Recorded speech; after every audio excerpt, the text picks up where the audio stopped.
con 2.000 toneladas hora de capacidad de carga.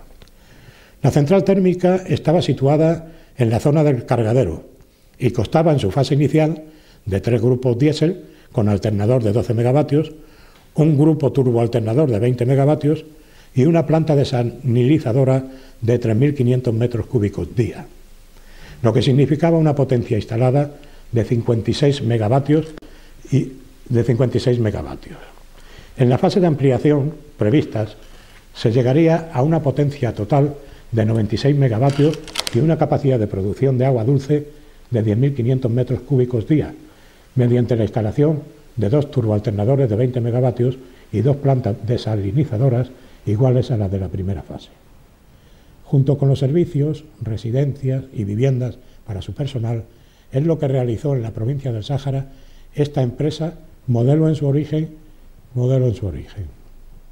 En el año de 1962 se denominó Empresa Nacional Minera del Sáhara, en Minsa, y a partir de 1969, año en el que se elevó el capital social a 5.000 millones de pesetas, suscritos totalmente por el INI, pasó a denominarse Fosfatos de Bucrá, Sociedad Anónima.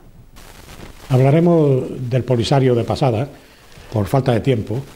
El Polisario fue auspiciado en un primer momento por Libia, de tal suerte que en un congreso meeting en el año 72, con toda su plana mayor reunida en Mauritania, es donde el Gaddafi terminó gritando «Viva el Sáhara libre».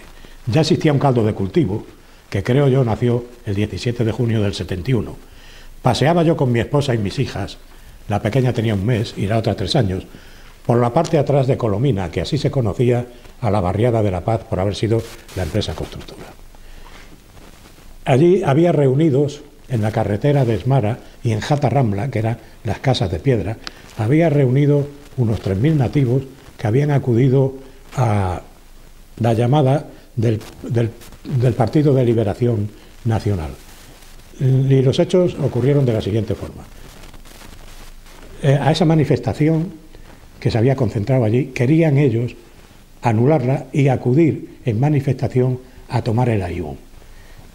La policía territorial con el delegado gubernativo intervino y fueron apedreados los coches, de tal suerte que el gobernador tuvo que recurrir a una compañía de la Legión que desplegó.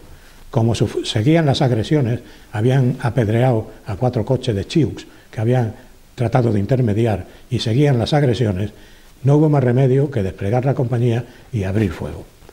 Oficialmente hubo 2 muertos y 15 heridos. La cárcel de Aaiún se llenó, el portaaviones Dédalo se acercó a la costa, se cargó con varios detenidos, se fueron a Canarias y así terminó este incidente que sirvió de estímulo al Polisario para sus siguientes fechorías. Posteriormente, en febrero de 1974, se celebró una feria, el Mugar, en Tinduf. En esta feria los habitantes del desierto de Argelia, que solo aportaban a la misma ganado y ropa, estaban esperando ansiosos la llegada de saharauis de nuestra provincia, que aportaban aparatos de radio, televisores, etc.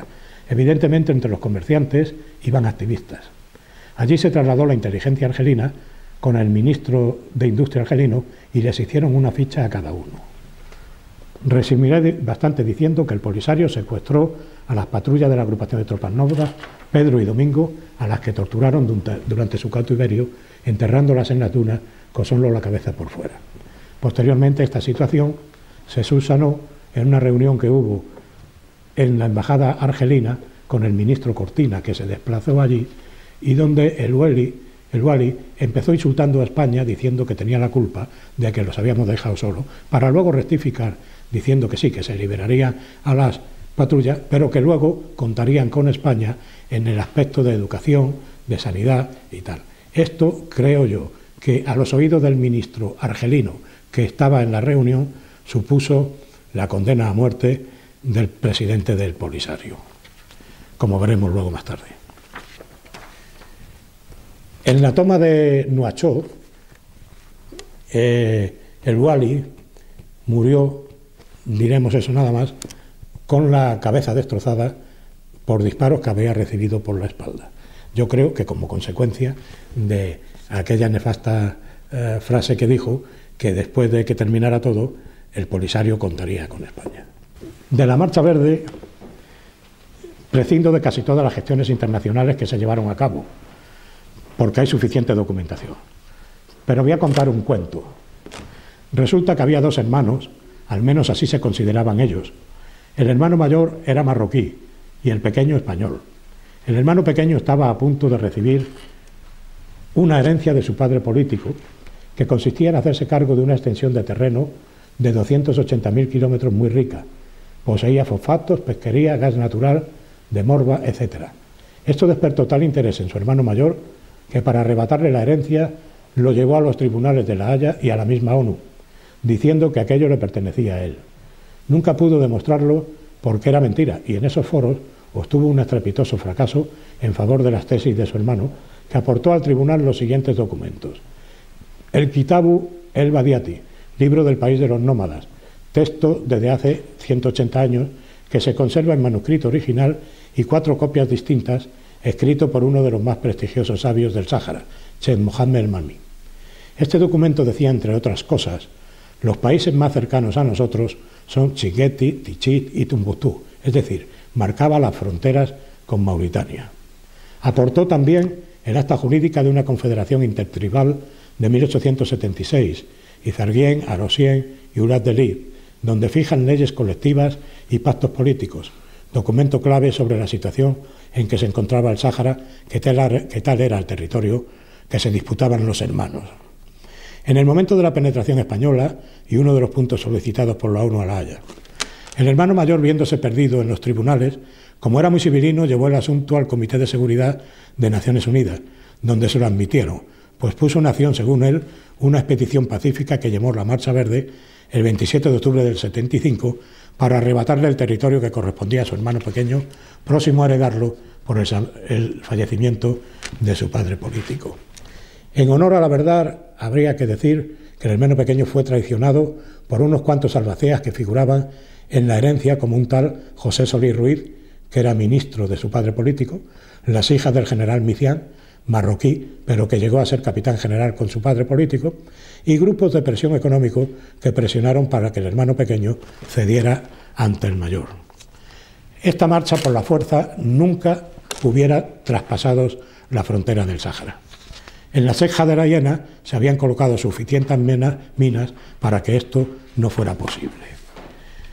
La marcha progresó en territorio español y llegaron a un acuerdo para que obtener en Agadir una negociación con Hassan II para que el retorno de la Marcha Verde a Marruecos fuera una realidad. No obstante, allí quedaron, de los componentes de esa marcha, unas 50.000 personas, entre ellos toda la policía secreta saharaui. Estando solapados con ellos, pues hubo 3 incidentes que relato a continuación. En el Club 66, que era un único bar que había quedado abierto, la mujer se llamaba Mari, el marido era cabo legionario, y era donde podíamos ir, porque había toque de queda, y era donde podíamos asistir a tomar un café. Llegando a tomar café allí con mi amigo Ferrer, presenciamos que una patrulla marroquí le había dado un culatazo a un nativo que conocíamos por Willy, porque no sabíamos su nombre. Estaba siempre en el cabaret, bebía más de la cuenta, era jugador de fútbol del Club Deportivo Sáhara, al que yo arbitré infinidad de ocasiones, porque fui árbitro durante 19 temporadas, y que necesariamente lo echaba siempre porque era un pendenciero. Le habían roto la boca, le habían tirado los dientes fuera, y nosotros, con la pistola en mano, arrinconamos a los 4 que había allí en el bar, le pedimos a Mari un vaso de ginebra, le dijimos que se enjuagara los dientes y que se fuera a la mayor brevedad del territorio porque lo iban a ejecutar. Después hubo otro incidente en Jata Rambla, las Casas de Piedra, en el que, estando con un teniente de la Policía Territorial, Matías Gómez Somorribas, de Ingenieros, pues el conductor avisó que había tiros en Jata Rambla, y decidimos subirnos al coche, pedir refuerzo, ir a Jata Rambla y actuar. El delegado gubernativo también se desplazó allí y se detuvieron a 15 policías secretos que estaban forzando a los saharauis, que eran partidarios de España, a reconvertirse.